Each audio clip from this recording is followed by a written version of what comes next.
Боли ли? Да. Ти сам си дошъл да те боли нормално.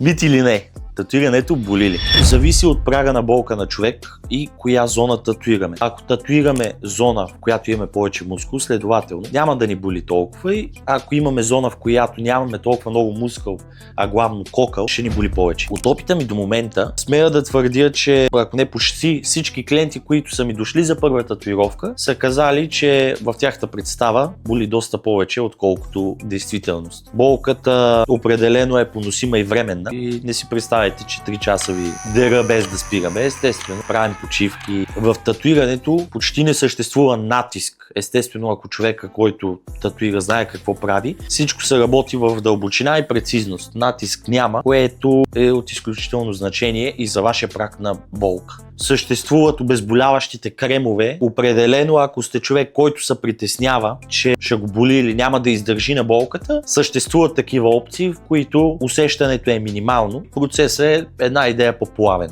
На болката като цяло е едно падане с колело. Ако сте си жулили коленете като малки, то това няма да ви оплаши. Явно като се замислим, да, игличката е толкова миниатюрна, че както и като жените размера има значение. В този размер няма каква болка да ви причиним, кой знае каква.